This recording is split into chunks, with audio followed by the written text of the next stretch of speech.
సభకు నమస్కారం.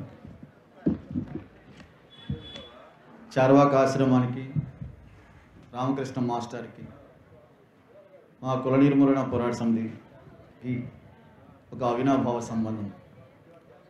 దాదాపుగా మా నిర్మాణం ప్రారంభమై మాస్టర్ చేత క్లాసులు చెప్పించుకున్నాం మేము ఇదే చార్వాక ఆశ్రమంలో. ఇంకా బయట అనేక మీటింగ్లు జరిగినప్పుడు మేము కుల నిర్మూలన అంశం మీద మాస్టర్తో క్లాసులు చెప్పించుకున్నాం. ఆనాటి నుంచి ఈనాటి వరకు చార్వాకుడు చనిపోయాడు. తను కూడా బాగా ఉత్సాహంగా కుల నిర్మూలన పోరాట సమితికి దగ్గరగా ఉండేవాడు. చార్వాకుడు కూడా ఈ విషయం చాలా సీరియస్గా పనిచేస్తూ ఉండేవాడు. ఆయన మరుడాడు.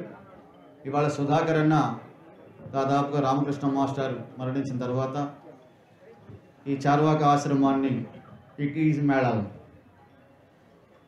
నడుపుతూ ఉన్నాడు. అందులో భాగంగా కుల నిర్మూలన పోరాట సమితికి సంబంధించి వాళ్ళు కూడా ఈ సమస్య మీద పనిచేస్తూ ఉన్నారు కాబట్టి వాళ్ళ అనుభవాల్లో భాగంగా మేమంతా చరిత్ర చదివాం.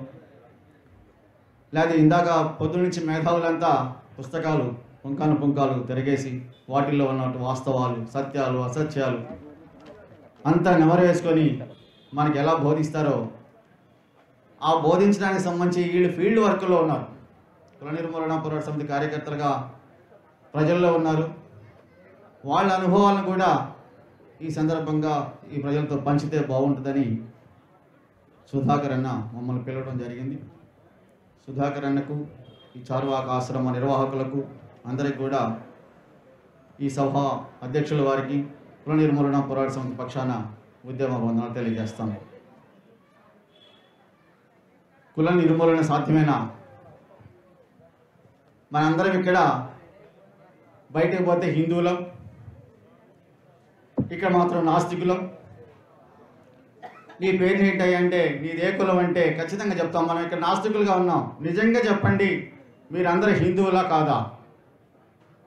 మీరందరూ హిందువులు. వాడి బలం ఎక్కడుందంటే మనందరం హిందువులం అవ్వబట్టే. మనందరం హిందువులు అనుకుంటున్నాడు కాబట్టి పదే పదే రెచ్చగొడతా ఉన్నాడు.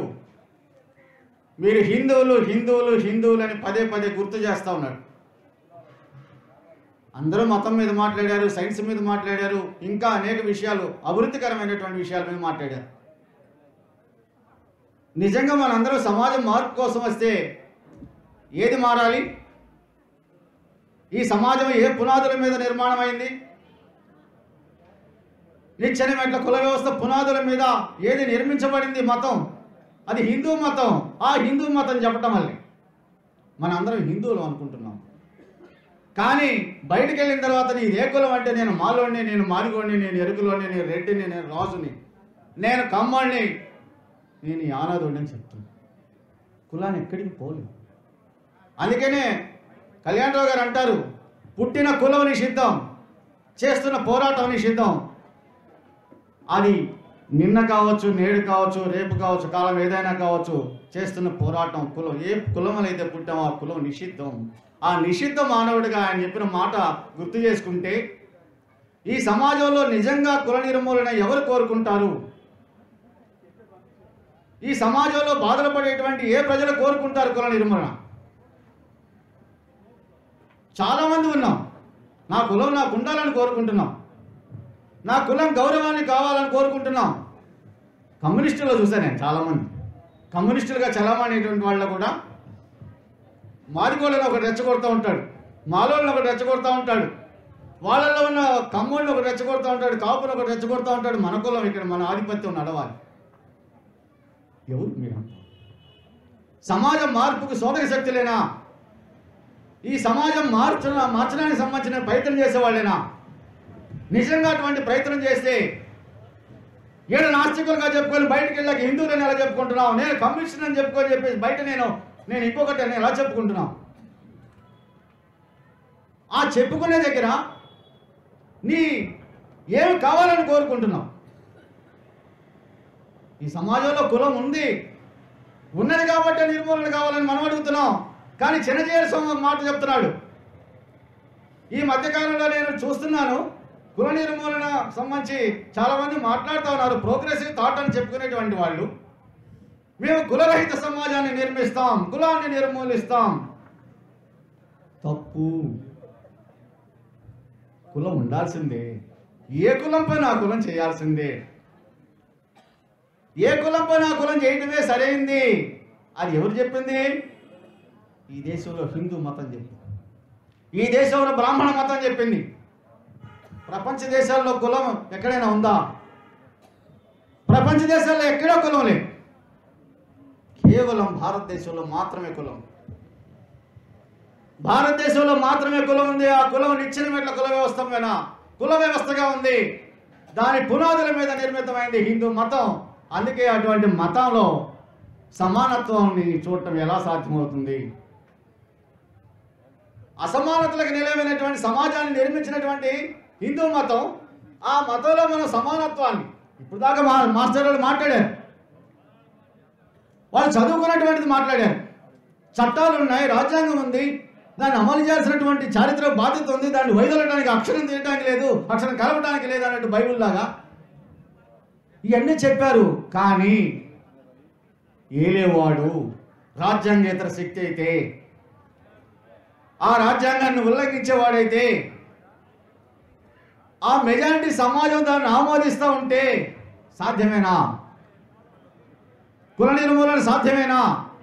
అందుకే దీన్ని మనకంటే మొదటగా స్టడీ చేసినటువంటి వాడు అంబేద్కర్. ఆయన చెప్పాడు ఇక్కడ.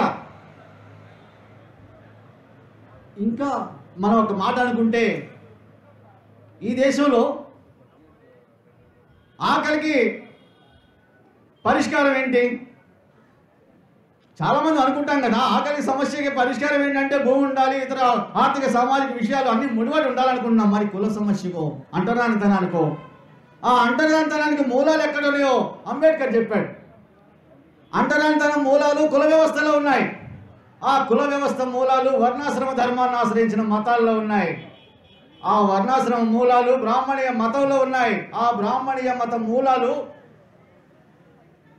3 వర్గాలకు చెందిన అధికారంలో ఆధిపత్యంలో ఉన్నాయి. ఆ ఆధిపత్యం ఎవరు నిర్వహిస్తున్నారు మనం చూస్తున్నాం. ఇవాళ దేశంలో ఆధిపత్య వర్గాలు ఎవరో, అధికారంలో ఉన్నటువంటి వాడెవరో, ఆ బ్రాహ్మణీయ భావజాలాన్ని కట్టుబడి ఉన్నటువంటి వాడెవడో, ఆ అగ్రకుల భూస్వామ్య వర్గాలు పరిపాలనలో ఎలా ఉన్నారో మనం చూస్తున్నాం. అందుకని ఆ వ్యవస్థను నిర్మూలన చేయకుండా, కుల వ్యవస్థను నిర్మూలన చేయకుండా ఈ దేశంలో మనిషిని మనిషిగా చూసే సమాజం వస్తుందా? అది రాదని అనుకున్నాడు. కాబట్టి అంబేద్కరు చాలా చాలా స్పష్టంగా ఈ దేశంలో కులానికి సంబంధించి ఆయన పుట్టిన దగ్గర నుంచి, ఒక అంటరాని వాడిగా పుట్టిన దగ్గర నుంచి ఆయన బళ్ళోకి రాని ఇలా స్కూలు మెట్ల అవతల కూర్చోబెట్టారు. ఆయన మంచినీళ్ళ కుండ అంటుకొని ఇలా ఆ మంచినీళ్ళు తాగితే అపవిత్రం అవుతాయని చెప్పేశారు. ఆయన చదువు చెప్తే, అందుకే ఇవాళ భారత రాజ్యాంగం గురించి చెప్తున్నాం మనం. భారత రాజ్యాంగం ఎవరు రాశారు? అంబేద్కర్ రాశాడు. అంబేద్కర్ ఎవరు? దళితుడు. అటువంటి అంబేద్కర్ దళితుడైనటువంటి వాడు ఏమి చెప్పినా ఈ దేశంలో బ్రాహ్మణుడు చెప్పాలి కదా. ఏమి చెప్పినా ఏమి చేసినా ఈ దేశంలో బ్రాహ్మణుడే చెప్పాలి. ఒక అంటరాని వాడు రాజ్యాంగం రాస్తాడా? ఆ రాజ్యాంగాన్ని మేము ఆమోదించడమా? ఎట్టి పరిస్థితులు సహించేది లేదని వాళ్ళ భారత రాజ్యాంగాన్ని మార్చేస్తాం. మేము భారత రాజ్యాంగాన్ని ఆమోదించడం లేదు, అది అతికుల బొంత, అటువంటి రాజ్యాంగం ఈ దేశానికి పనికిరాదు, ఈ భారత రాజ్యాంగాన్ని మార్చి తీరుతాం, మాకు మెజారిటీ ఇవ్వండి అని మన హిందువుల్ని రెచ్చగొడతా ఉన్నారు ఇవాళ ఆర్ఎస్ఎస్ వాళ్ళు, బీజేపీ వాళ్ళు. అందుకే ఢిల్లీలో మళ్ళా రెచ్చగొట్టి ఇవాళ అధికారంలోకి వస్తూ ఉన్నారు. ఏ ప్రాంతం చూసినా అధికారంలోకి రావటమే కాదు, సమస్త రంగాలను ఆక్రమిస్తూ ఉన్నారు. అదిగో అటువంటి సందర్భంలో కనీసం ఈ దేశంలో అంటరాని మనిషిగా, అంటరాని వాడిగా పుట్టినటువంటి అంబేద్కర్ పడిన బాధల్ని ఆయన గాంధీతో చెప్పాడు. 1934 ఆగస్టు 14వ తారీఖున అనుకుంటా గాంధీతో ఆయన అంటాడు, హరియానా అవతారకుడుగా గొప్ప కీర్తి ప్రతిష్టలు పొందుతున్నటువంటి గాంధీతో అంటాడు, ఈ దేశం మమ్మల్ని కుక్కల కంటే, పందుల కంటే, పిల్లుల కంటే హీనంగా చూసింది. ఈ మతం, ఈ దేశం మాదని ఎలా చెప్పగలం? ఈ దేశం నాదని గర్వంగా ఏ అంటరాని వాడు చెప్పలేడు. ఈ దేశం మా మీద సాగించిన యుద్ధాలు, అన్యాయాలు, అక్రమాలు చిన్నవి కాదు. అవి ఆత్మగౌరవం కలిగిన ఏ అంటరాని వాడు ఈ దేశం నాదని చెప్పలేదు. ఎందుకంటే ఈ దేశంలో కుక్కలు పందులు అన్నీ పూజించబడుతున్నాయి. మనిషి మాత్రం నిషిద్ధం. మనిషి మాత్రం ఊరు అవతల ఉన్నాడు. ఊరి చివర నెట్టవేయబడ్డాడు. శ్మశానం దగ్గర ఉంటే బతకమన్నాడు. ఇవాళ చదువుకి, సంపదకి, అధికారానికి, ఆయుధానికి దూరం చేసినటువంటి వాళ్ళే ఈ దేశంలో మేము దళితుల కోసం బతుకుతున్నాం. నేను ఒక ఆయన మాట్లాడాడు, పూర్తి రిజర్వేషన్లు వ్యతిరేకి, దళితుల్ని మేము డాక్టర్లను చేస్తాం. రిజర్వేషన్లని వ్యతిరేకించి మేము రోడ్లు ఓడవాలా, మేము అగ్రకులాల్లో పుట్టినందుకు రోడ్లు ఓడవాలా, చెప్పులు కొట్టాలా అని చెప్పి ఈసడించుకున్న ఆయన ఇవాళ దళితులకి 50 మందికి కనీసం నేను డాక్టర్లను చేయించాలనుకుంటున్నాను. ఈ భావజాలాన్ని మార్చాలనుకుంటున్నా. ఏ భావజాలాన్ని ఇవ్వాలనుకుంటున్నా, ఏమి ఇవ్వాలో ఆయన తెలుసు, చూస్తున్నాను. ఎందుకంటే ఇవాళ చెప్తున్నాం, మాకు 75 ఏళ్ళుగా భారతదేశానికి స్వతంత్రం వచ్చిందని, నిన్నగా మొన్న జెండా ఎగరేశారు, భారత రాజ్యాంగం అమల్లోకి వచ్చిందని చెప్పేసి నిన్నగా మన పాలకులు గొప్పగా చెప్పుకున్నారు. భారత రాజ్యాంగం ఉంటేనే నేను ప్రధాని అయ్యానని, భారత రాజ్యాంగం ప్రకారం ఇవాళ ద్రౌపది ముర్ము రాష్ట్రపతి అయిందని, వీటన్నిటికి సంబంధించి మాట్లాడుతున్నటువంటి వాళ్ళు ఆ భారత రాజ్యాంగం అమల్లోకి వచ్చిన తర్వాత మనుధర్మ శాస్త్రం అమలు కావటం లేదు కదా, మీరు అమలు చేయాలని అనుకుంటున్నారు కదా. భారత రాజ్యాంగం అమల్లోకి వచ్చిన తర్వాత స్వేచ్ఛ, సమానత్వం, సోదరభావం ఉండాల్సిన చోట నిన్నగా కొద్ది రోజుల క్రితం మన మధ్యప్రదేశ్లో ఒక పిల్లడు మంచినీళ్ళ కుండ దగ్గర అగ్రకుల ఉపాధ్యాయులు వాళ్ళు పెట్టుకున్న కుండలో మంచినీళ్ళు తాగాడు. అదే అతను చేసింది. చిన్నపిల్లాడు, 3 సంవత్సరాల పిల్లాడు. ఆ 3 సంవత్సరాల పిల్లాడు ఆ గ్లాసు ముంచుకొని తాగితే ఆ అగ్రకుల ఉపాధ్యాయుడు కొట్టిన దెబ్బలకు అతను చచ్చిపోయాడు. భారత రాజ్యాంగమేగా, భారత రాజ్యాంగంలో చట్టాలు పనిచేస్తాయి కదా, దళితుల కోసం పనిచేస్తాయి కదా. ఏడా ఉపాధ్యాయుడి మీద యాక్షన్ అంటే అంటరాని వాడిగా మిగిలిపోయాడు. అంబేద్కర్ ఆనాడు మంచినీళ్ళు తాగితే ఎట్ట నేరం అయిందో ఇవాళ పసిబిడ్డ, 3 సంవత్సరాల పసిబిడ్డకు నీటి కొండను అంటుకున్నా ఏమి మారలేదు, వ్యవస్థలో ఏమి మార్పు లేదు. ఆ మార్పు లేదంటానికి మన జీవితాలు అక్షర సత్యాలుగా ఉన్నాయి. గమనించండి. ఊరికే మనం ఏదో ఆదర్శవాదులుగా ఈ సమాజానికి సంబంధించి చోదక శక్తులుగా మనం అనుకుంటున్నాం మనం కానీ ఈ వ్యవస్థను పట్టి పీడించే వాళ్ళు నిరంతరం మనకు గుర్తు చేస్తూ ఉంటారు. అందుకే ఆయన ఏమంటాడంటే, అంటరాని వసంతం చెప్పినటువంటి కళ్యాణరావు, ఈ దేశంలో తాగే నీటి కులం ఉంది, పీల్చే గాలి కులం ఉంది, పారే నీటికి, పంట కాలువకి కులం ఉంది, గుడికి బడికి రచ్చబండ కులం ఉంది, తినే తిండికి, కట్టే బట్టకి కులం ఉంది, మాట్లాడే మాట, పాడే పాట కులం ఉంది, చదువుకి, సంపదకి, అధికారానికి, ఆయుధానికి కులం ఉంది, దగ్గర కులాల చేతిలో బందీ అయింది. న్యాయానికి కులం ఉంది, న్యాయస్థానానికి కులం ఉంది, శవానికి కులం ఉంది, శ్మశానానికి కులం ఉంది. అందుకే వాళ్ళ దళితులు చస్తే శ్మశాన వాటికి వేరుగా ఉంది. దళితులు చస్తే శ్మశాన వాటిక, ఇది హిందూ శ్మశాన వాటిక, ఇది దళితుల శ్మశాన వాటిక. న్యాయస్థానాల్లో మనము తెష్టవేసి కూర్చున్నాడు, మన విగ్రహాలు ఎలుస్తూ ఉన్నాయి. కులం లేనిది ఎక్కడా? కులం లేదు అనడానికి మనం అవకాశం ఉందా? దేవుడికి కులం ఉంది, దయ్యానికి కులం ఉంది ఈ దేశంలో. అందుకే అది అగ్రకుల బ్రాహ్మణి మనువాదుల చేతిలో ఆయుధంగా పెట్టుకున్నారు. ఆయుధంతోనే ఈవేళ తరతరాలుగా ఈ దేశంలో దళిత పీడిత కులాల రెక్కల కష్టాన్ని అప్పనంగా రాజేయడం కోసం అగ్రకుల పాలకులు ఎంచుకున్న మార్గం, వాళ్ళు ఉపయోగించే ఆయుధం కులం. ఆ కులం ఇవాళ మనల్ని శాసిస్తూ ఉంది. ఆ కులమే అగ్రకుల ఆధిపత్య శక్తులకు పుట్టుకతో అధికారులు, గౌరవాలు ఉంటే కింది కులాలకి అవమానాలు, చీత్కారి. ఇప్పుడు మాస్టర్ చెప్పాడు, ఆయన పేరు ఏం పెట్టుకోవాలి, పెంటయ్య, దిబ్బయ్య, అది ఇది అని చెప్పారు. ఇవాళ నువ్వు గౌరవమైన పేర్లు పెట్టుకోవచ్చు కాక, కానీ ఈ దేశంలో ఎవరురా నువ్వు? ఏ క్లాసులో కూర్చున్నా లేదా ఏ వీధిలోకి వెళ్ళినా నువ్వు ఎవరు? నన్ను అడిగాడు ఒక ఆయన, నాకు ఇల్లు కావాలయ్యా అంటే నీది ఏ కులం అని అడిగాడు. కులం చెప్తే కానీ ఇవ్వరా అంటే కులం కావాల్సిందేనండి ఈ దేశంలో. మాలమాది వాళ్ళకు ఇల్లు ఇచ్చేది లేదు అన్నాడు, ముస్లింలకు ఇల్లు ఇచ్చేది లేదు అన్నాడు. ఆయన ఒక బీసీ. అంటే ఏ భావజాలం ఉంది మన దగ్గర? మనం బీసీలుగా ఉన్నాం, ఓసీలుగా ఉన్నాం, సూత్ర కులాలే మొత్తం. ఇప్పుడు దాకా మాట్లాడారు చెప్పారు, కమ్మ రెడ్డి కాపుతో సహా అందరూ సూత్ర కులాలే. అతి సూత్ర కులాలకు సంబంధించి వాళ్ళు ఇల్లు కట్టుకుంటే ఆ ఇల్లు మాకు అద్దెకి డబ్బులు ఇస్తాం కదా, మేము నీట్గానే ఉన్నానుగా, నేను కూడా బట్టలు వేసుకున్నాను కదా, నేను కూడా మంచి ఉద్యోగం చేస్తున్నాను కదా, నేను కూడా మనిషిని కదా, నీకంటే బాగానే ఉన్నాను కదా, నాకు ఇల్లు ఇమ్మంటే నీ కులం ఏందని అడిగాడు. కులం చెప్తే కానీ ఇల్లు ఇచ్చే పరిస్థితి లేదు ఈరోజు. పట్టణాల్లో చూడండి, పల్లెటూరులో చూడండి, కుల నిర్మూలన ఎందుకు అవసరమైంది? కులాన్ని పదే పదే నిర్మూలించాలని ఎందుకు అనుకుంటున్నాం మనం? ఆ కుల నిర్మూలనకు సంబంధించి మనం అనుకుంటేనే సాధ్యమైద్దా? మన దేశంలో ఇవాళ నువ్వు ఏమి తినాలో, ఏ బట్ట కట్టాలో, ఏ బడిలో చదవాలో, ఏ సినిమా తీయాలో, ఏమి రాయాలో అన్నీ నిర్దేశిస్తూ ఉంది ఇవాళ అగ్రకుల బ్రాహ్మణ్యం అనువాదం. ఏది నీ నడక, నడత, కట్టు, బొట్టు, ఆచార వ్యవహారాలు అన్నిటిని కట్టడి చేస్తూ ఉంది, శాసిస్తూ ఉంది. నువ్వు ఇట్లయితేనే ఈ దేశంలో, ఉండాలి, లేకపోతే లేదు. నువ్వు దళితుడువా, నువ్వు క్రైస్తవుడు అయితే ఇంకా విదేశం అక్కడికి వెళ్ళిపో, నువ్వు ముస్లింవా, నువ్వు పాకిస్తాన్కి పో, లేదా కబ్రస్థాన్కి పో. కానీ ఈ దేశంలో ఉండాలంటే ఈ దేశంలో ఒక నిత్యమైన కుల వ్యవస్థ ఉంది. ఆ కుల వ్యవస్థ పునాదుల మీద నిర్మితమైనటువంటి మతం ఏమైతే చెప్పిందో దాని ప్రకారం నువ్వు ఇక్కడ నడవాల్సిందే. అట్లా నడిస్తేనే నీ బతుకు, నీ జీవితం, లేకుంటే కడతేరుస్తాం అని చెప్పేసి ఛాలెంజ్ చేసే పరిస్థితుల్లో ఇవాళ ఇంత ఉంటే ఈ దేశంలో నేనేమంటున్నా అంటే, ఈ దేశంలో ఒక మనిషిని మనిషిగా చూడమని అడగడం నేరమా? అయ్యా నేను కూడా గుళ్ళోకి వస్తాను, నీ దేవుడిని మొక్కుకుంటానని అడగడం నేరమా? చెప్పులేసుకొని అడగడం నేరమా? ఈ దేశంలో ప్రేమించడం నేరమా?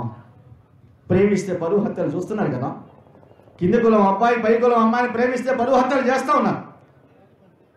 ఇంకా అక్కడితో ఆగలేదు, ఇంకా చాలా చాలా చేశారు. ఎందుకంటే ఈ దేశంలో కారం చేయుడు మారణకాండం చూస్తాం మనం. కారం చేయుడు మారణకాండం ఎందుకు జరిగింది? కారం చేయుడులో ఏ పల్లెల మీద జరగలా, ఏ బీసీల మీద జరగలా, ఏ ఓసీల మీద జరగలా, కేవలం మాదిగపల్లి మీద జరిగింది దాడి. ఎందుకయ్యా అంటే మాదిగపల్లిలో ఉన్న మంచినీటి బావిలో అగ్ర కులానికి సంబంధించిన ఆయన వచ్చి పరిగెట్టి గేదెలు కడుగుతా ఉంటే, అయ్యా మేము తాగే నీళ్లు కలుషితం చేయబోక అంటే అది సహించలేక ఈ మాదిగోళ్ళకి ఇంత పొగరెట్టు వచ్చింది. అదే మా మనధర్మ శాస్త్రం ప్రకారం అయితే ఈ దోషిని పట్టుకు అడుక్కోవాలి కదా మమ్మల్ని నీళ్లు కూడా. ఇవాళ రాజ్యాంగం వచ్చిన తర్వాత వీడు మంచి బట్టలు వేసుకుంటున్నాడు, నేను కలెక్టర్ని అంటున్నాడు, నేను ఎస్పీని అంటున్నాడు, నేను ఎస్ఐని అంటున్నాడు, లేకపోతే నేను ఇంకా ఉపాధ్యాయుని అంటున్నాడు కదా. అందుకని ఈ మనధర్మ శాస్త్రాన్ని ఎవరు ఉండాలని కోరుకుంటారు?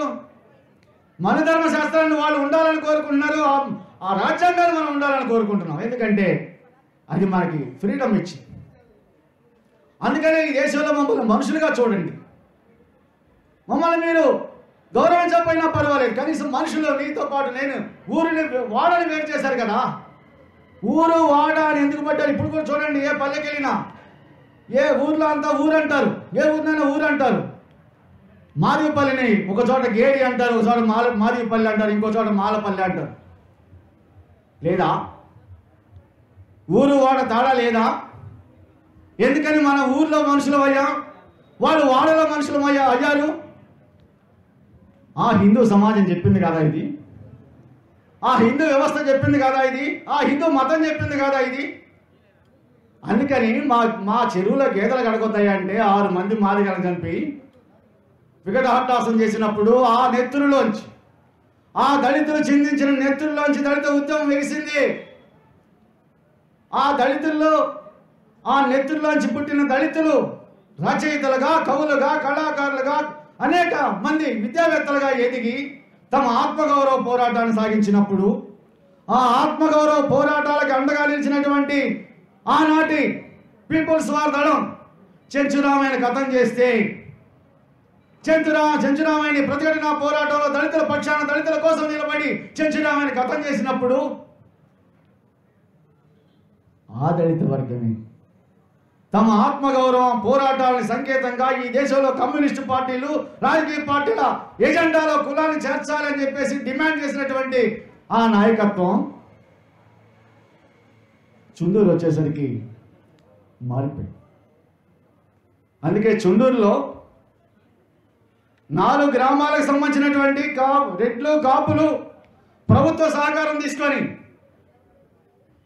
కాలం చేయనప్పుడు ఎన్టీ రామారావు ముఖ్యమంత్రి, ఆయన వియ్యంకుడు దగ్గుబాటి చెంచురామయ్య ఆయన్నే గతం చేసింది వాళ్ళు.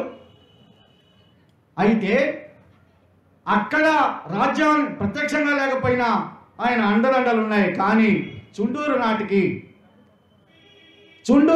చుండూరు మాలపల్లె మీద మాదిగపల్లె మీద నరమేధం చేసేటప్పుడు ప్రత్యక్షంగా ప్రభుత్వ సహకారం తీసుకున్నారు. ప్రభుత్వ సహకారం తీసుకొని మాదిగపల్లె మీద మాలపల్లె మీద పోలీసులు పంపించి ముందు ఆ పోలీసుల ద్వారా అందరినీ పారదోలి ఆ తర్వాత వాళ్ళు 4 పక్కల కాపు కాసి మాదిగల్ని నరికి చంపి గోతం సంచుల్లో గుట్టి పారేస్తే ఇప్పుడు మనం అనుకుంటున్నామే ఆ మతానికి సంబంధించినటువంటి ప్రతినిధి నేను ఎందుకు చెప్పాలనుకుంటా అంటే కారంచేడు చుండూరు మారణకాండలు దళిత చైతన్యం ఎక్కడ ఉంది, లేకపోతే అదే హిందూ మత భావజాలం ఎక్కడ ఉందో చెప్పాలనుకుంటున్నాం. మీకు చుండూరులో చిచ్చు పుట్టాను, అందులో అధములు చచ్చాను అని చెప్పాడు ఎవరు? చిన్నజీయర్ స్వామి. ఆ చిన్నజీయర్ స్వామిని పొద్దున్న లెగిస్తే మొక్కేవాడు చాలా మంది ఉన్నారు. వేల మంది, లక్షల మంది, వేల కోట్లు ఆర్జిస్తూ ఉన్నాడు. 2 ప్రభుత్వాలని తన చెప్పు చేతల్లో పెట్టుకునేటట్లుగా ఉన్నాడు. చుండూరులో చిచ్చు పుట్టాను, అందులో అధములు చచ్చాను. ఇక్కడ దుష్ట శిక్షణ జరిగింది, శిష్ట రక్షణ జరిగింది. దేవుని దైవాంశ సంభూతుల చేతుల బిడ్డల చేతుల్లో ఒక రాక్షస జాతి చంపబడింది. మన ధర్మశాస్త్రం అదే చెప్పింది. ఈ దేశంలో దళితులను చంపడం నేరం కాదు, దళిత మహిళలపై అత్యాచార హత్యల నేరం కాదు. ఆచారం బాబు చెప్పాడు కదా బ్రహ్మగ్రహాలకు అత్యాచారం నేరం కాదని. అందుకని ఈ దేశంలో దళితులను చంపాలంటే, ఈ దేశంలో దళితుల మహిళల మీద అత్యాచారాలు చేయాలంటే కులమే ఆధారం. దానికి రాజ్యానికి సంబంధించిన సపోర్ట్ తీసుకోకుండా రాజ్యం సపోర్ట్ తీసుకొని చంపి ఏమి ప్రచారం చేశారు? మా అమ్మాయిలు, అగ్రకుల అమ్మాయిలు పైటలు పట్టుకొని లాగుతున్నారు ఈ మాలోడు మాదిగోడు కడుపు నిండా పిడికడి మెతుకులు తింటే ఓర్చుకోలేని సమాజం. నేను చాలా మంది బీసీల దగ్గరికి లేదా ఓసీల దగ్గరికి వెళ్ళినప్పుడు అడిగినప్పుడు వాళ్ళు మాట్లాడిన మాటలు ఏంటంటే, ఏమంటే కుల నిర్మూలన అంటారు కదా, మీరు కుల నిర్మూలన చేయాలంటున్నారు కదా, మరి రిజర్వేషన్స్ ఎందుకండి? ఈ దేశంలో కులం ఉన్నంత వరకు రిజర్వేషన్లు అవసరమైంది. డాక్టర్ బాబాసాహెబ్ అంబేద్కర్ అనుకున్నాడు, ఒక 10 ఏళ్ళు ఉంటే నా జాతి ప్రజల్ని పైకి తీసుకొస్తానని ఆశపడ్డాడు, కళ్ళకన్నాడు. కానీ 75 ఏళ్ల స్వతంత్ర భారతదేశంలో భారత రాజ్యాంగం అమల్లోకి వచ్చి ఇన్ని ఏళ్ళు నడుస్తున్నా ఈ రోజుకి అడుక్కునే పరిస్థితిలో ఉంచారు మనల్ని. ఈ రోజుకి దళితుల్ని అడుక్కునే పరిస్థితిలో ఉంచారు, పోరాటం చేసే పరిస్థితి లేదు.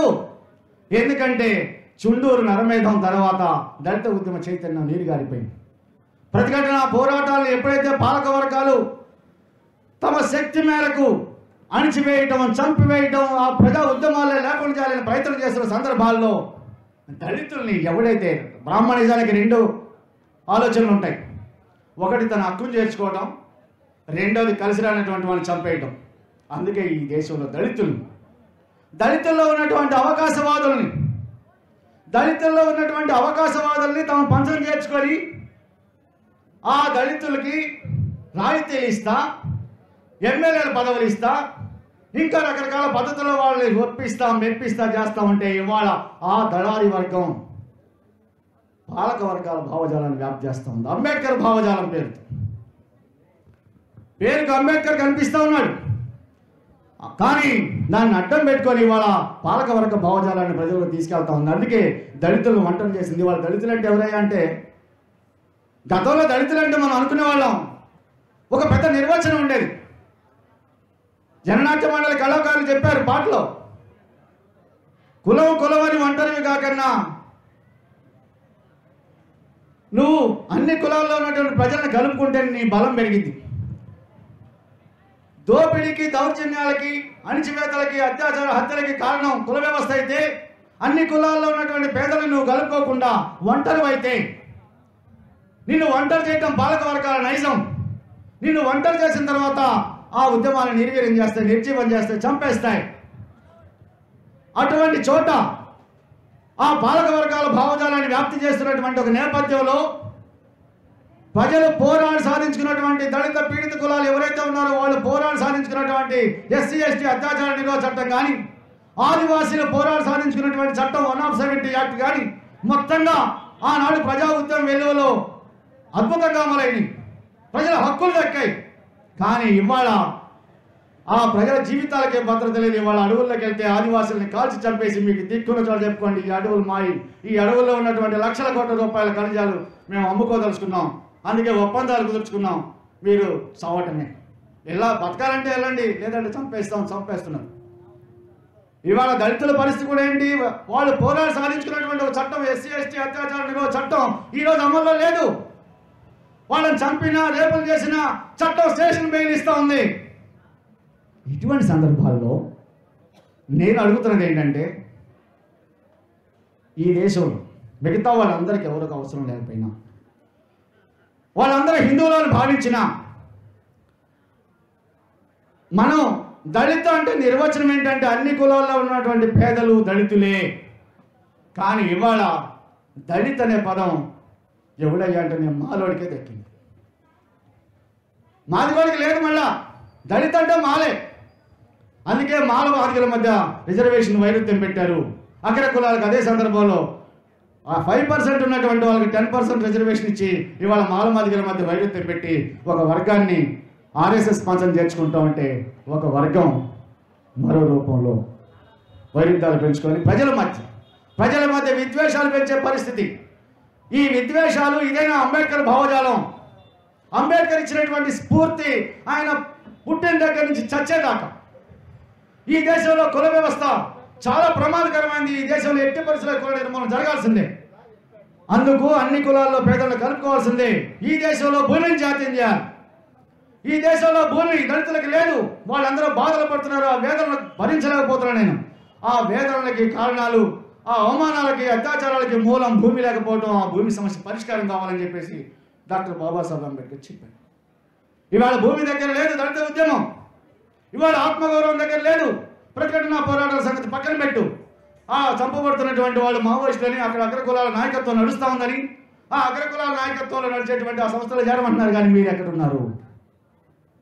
ఓ అవకాశవాదులారా, మీరు ఎక్కడున్నారు? మీరు ఎవరైతే ఈ దేశంలో మన అక్కచెల్లెల మీద అత్యాచారం చేశాడో, మన భూములు గుంజుకున్నాడో, మనల్ని అవమానపరిచాడో, ఎవరైతే అంతరాంతనానికి గురి చేశాడో వాళ్ళ దగ్గర అడుక్కుంటున్నారు. వాళ్ళ దగ్గర మీరు అడుక్కుంటున్నారు బట్టే మీకే బాధలు లేవు. నేను ఎందుకు చెప్పాలనుకుంటున్నానంటే, నిజమైన కుల నిర్మూలన కావాల్సినటువంటి వాళ్ళు వాళ్ళ పల్లెల్లో ఉన్నారు, బీసీల్లో ఉన్నారు, ఓసీల్లో కూడా బాగా బాధలకు గురవుతున్నటువంటి వాళ్ళు ఉన్నారు. వాళ్ళందరూ ఎదురు చూస్తూ ఉన్నారు. అందుకని ఈ దేశంలో కమ్యూనిస్టు ఉద్యమం ఏం చెప్పింది? కార్మిక వర్గ నాయకత్వంలో పోరాటాలు విజయవంతం కావాలని చెప్పింది. ఈ దేశంలో కార్మిక వర్గం అంటే ఎవరు? ఈ దేశంలో కార్మిక వర్గం అంటే దళితులు అంటే అన్ని కులాల్లో ఉన్నటువంటి పేదవాళ్ళు. ఈ పేదవాళ్ళ నాయకత్వంలో ఈ దేశంలో కమ్యూనిస్టు పార్టీలు నడవబడినప్పుడు, ఈ దేశంలో కమ్యూనిస్టు విలువలు పెంపొందించినప్పుడు ఈ దేశ పాలక వర్గాలకు సరైన గుణపాఠం చెప్పగలిగే స్థితి వస్తుంది. అది మాత్రమే కాదు, ఈ దేశంలో నేను మనిషిని. ఇప్పుడు చెప్పుకున్నాం మనం, ఇక్కడి నుంచి బయటికి వెళ్ళాక మనం హిందువులమని. నేను కమ్యూనిస్టుని. నేను ప్రాణాలు పణంగా పెట్టి ఈ దేశ ప్రజల ఆత్మగౌరవాన్ని, ఆత్మాభిమానాన్ని, భూమిని, అన్నిటినీ, సంస్కృతిని, సాహిత్యాన్ని అన్నిటిని నిలపగలిగినటువంటి ఒక గొప్ప మహోన్నతమైనటువంటి మానవుణ్ణి అని చెప్పాల్సిన అవసరం. అటువంటి చోట ఇవాళ పాలక వర్గాలు తమ పంచం చేర్చుకొని ఒకరి మీదకి ఒకరిని ఉసుకొలుపుతా మనల్ని నువ్వు పదే పదే హిందువు అని గుర్తు చేస్తున్న ఈ సందర్భాల్లో మనం ఆలోచించాలా వద్దా? మనం మనుషులుగా, ఈ సమాజం మార్పు కోరే వాళ్ళగా మనం ఏం ఆలోచిస్తూ ఉన్నాం? కులాన్ని నిర్మూలించాలా? ఎవరి కులం వాళ్ళకు ఉండాలా? అదందరం మన హిందూ మతంగా ఉండాలా? ఆ హిందూ మతాన్ని హైజాక్ చేసి ఇవాళ 100 ఏళ్లుగా పుట్టినటువంటి ఆర్ఎస్ఎస్ ఈ దేశంలో ప్రధానంగా 3 వర్గాల శత్రువులుగా ప్రకటించి ముస్లింలు మా శత్రువులు, కమ్యూనిస్టులు మా శత్రువులు, దళితులు మా శత్రువులు, క్రైస్తవులు మా శత్రువులు, మేము వీళ్ళని చంపేస్తాం. వీళ్ళని చంపడమే మా ఎజెండా. ఏ సందర్భం చూసి వాళ్ళని చంపడమే మా ఎజెండా. అందుకే ఈ దేశంలో మేమందరం హిందువులం, మేమంతా బంధువులం అని మాట్లాడతాం. మరి కులం దగ్గరికి వచ్చారు, మా రెడ్డి గారు, మా చౌదరి గారు, మా నాయుడు గారు, మా బ్రాహ్మణుడు, అందరినీ కలుపుకుంటా ఎవరిని ఒంటరి చేస్తూ ఉంది? నేను అడుగుతుంది ఒకటే, అవకాశవాద దళిత నాయకులను కాదు.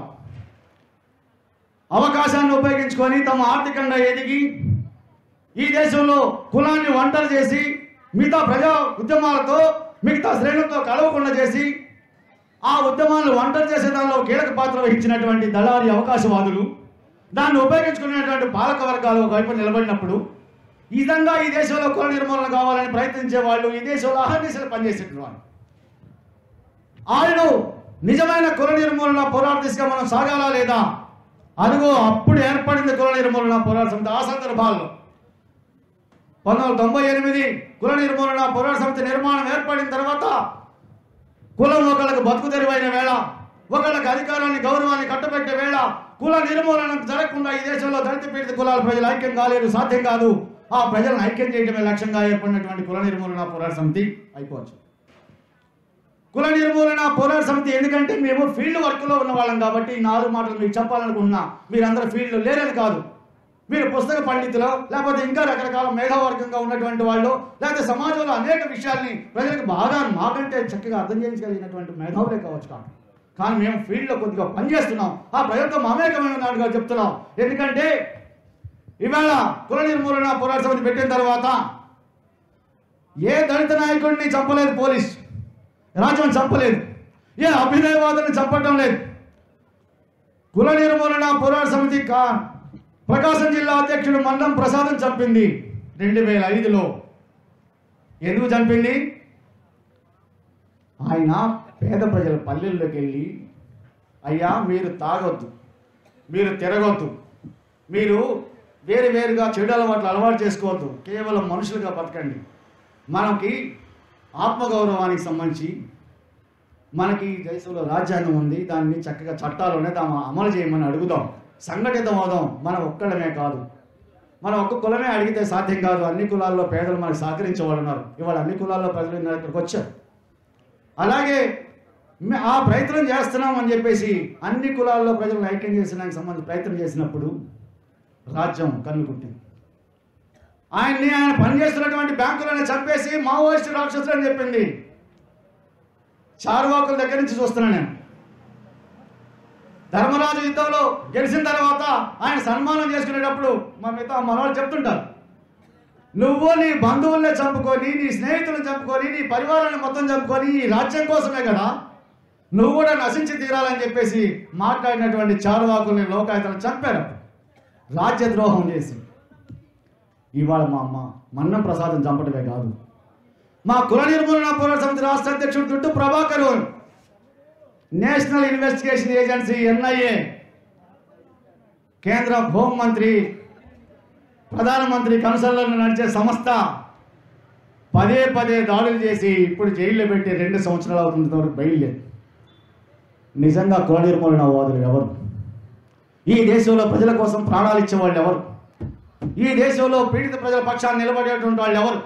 మీ అందరూ నిలబడతారా లేదని నేను చెప్పట్లేదు, కానీ ఈ దేశంలో దళితులుగా అణచబడిన కులాల్లో ఉన్నటువంటి వాళ్ళుగా, ఆత్మాభిమానం పెంచుకోవాల్సినటువంటి వాళ్ళుగా, ఆత్మగౌరవ పోరాటాలను ప్రతిఘటన పోరాటాలుగా మార్చాల్సినటువంటి వాళ్ళుగా, మొత్తంగా ఈ దేశ వ్యవస్థనే మార్చాల్సినటువంటి ఒక చారిత్రక నేపథ్యంలో కుల నిర్మూలన పోరాట సమితిలో మీకు ఏమాత్రం మీద ఉన్న కుల నిర్మూలన పోరాట సమితికి బాసటగా నిలబడి కుల నిర్మూలన దిశగా మనం అడుగులు వేద్దాం. మా ఒక్కల శక్తి చాటం లేదు. రాజ్యం ఎన్నైనా కుట్రలు చేయొచ్చు కాక, చార్వాకుల నుంచి ఇప్పుడు దాకా చంపొచ్చు కాక, ఆదివాసులను అర్థం చేయొచ్చు కాక, కానీ ఈ దేశంలో మనిషిగా బ్రతకాలంటే మనకు పోరాటం ఒకటే మార్గం. అది అంబేద్కర్ చూపించిన కుల నిర్మూలన.